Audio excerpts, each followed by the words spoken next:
Boa noite a todos. Nós estamos fechando a semana do CCSA. Eu estou muito grato, muito feliz de ter podido contribuir com uma pequena parte, a convite da coordenadora, que hoje eu chamei ela de chefe, né?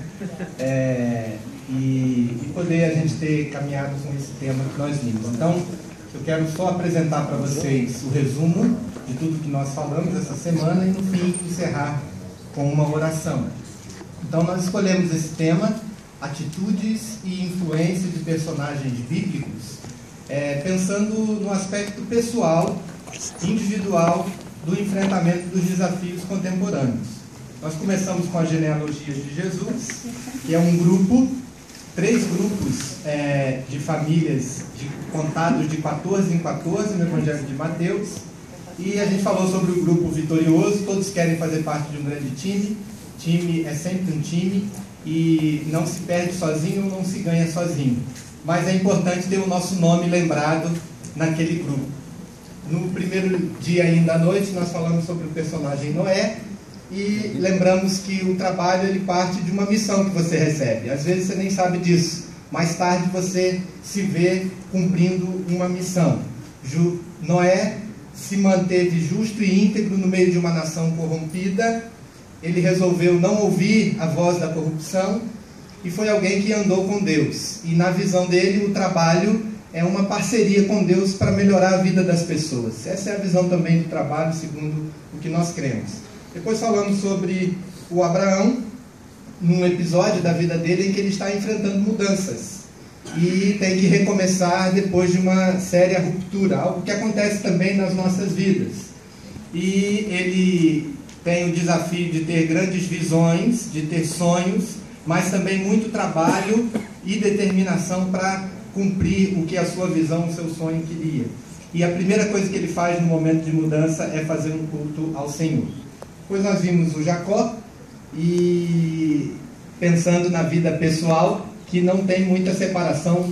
À medida que o tempo passa, a gente vê cada vez menos essa separação entre a vida pessoal e a vida profissional.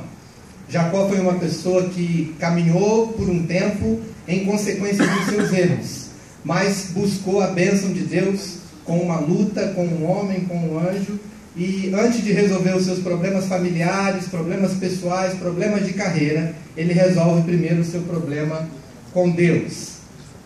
Depois, o exemplo de José, que teve muitos altos e baixos, mas foi um grande administrador, um governador do Egito, que trouxe muitas riquezas e se tornou um homem muito próspero, mas no fim da vida tinha ainda as suas relações familiares em baixa.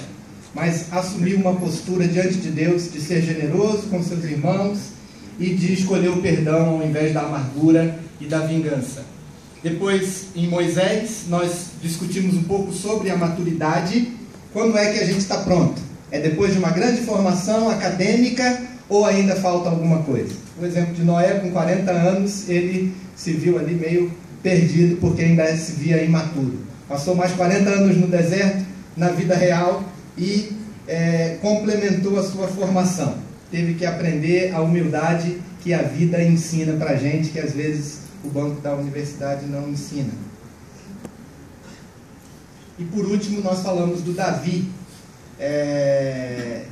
lembrando que as aparências enganam, porque ele era alguém que foi escolhido num contexto de rejeição, foi esquecido diante de irmãos mais preparados, e o Davi teve essa lição na sua vida, de todos nós, que nós temos também, que Deus não vê como vê o homem vê as aparências, mas Deus olha o coração.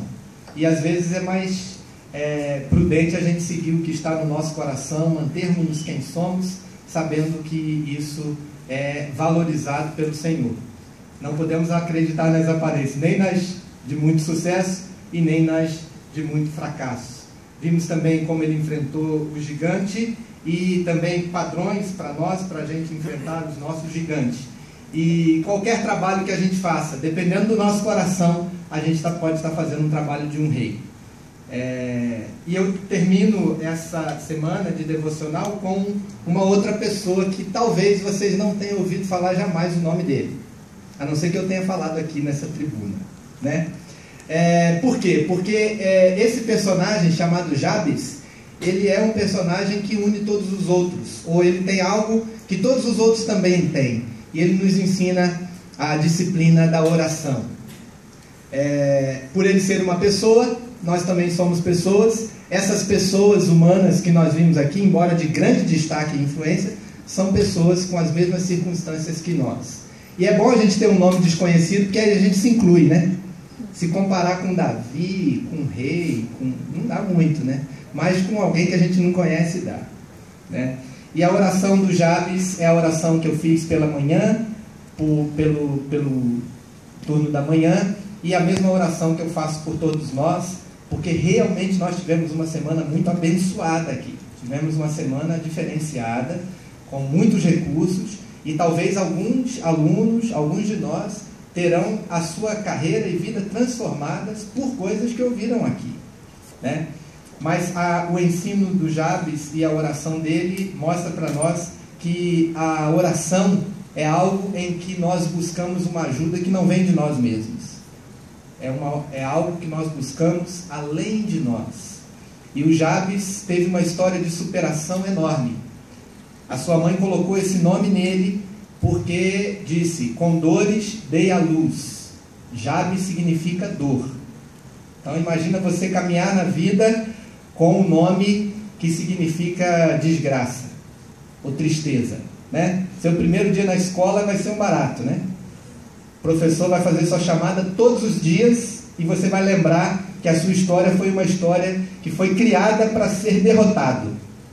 O Jabes orou ao Senhor, invocou ao Senhor para que essa história mudasse. E ele disse: ó Senhor, tomara que me abençoes e me alargues as fronteiras, que seja comigo a tua mão e me preserves do mal, de modo que não me sobrevenha a aflição. E Deus lhe concedeu o que ele tinha pedido.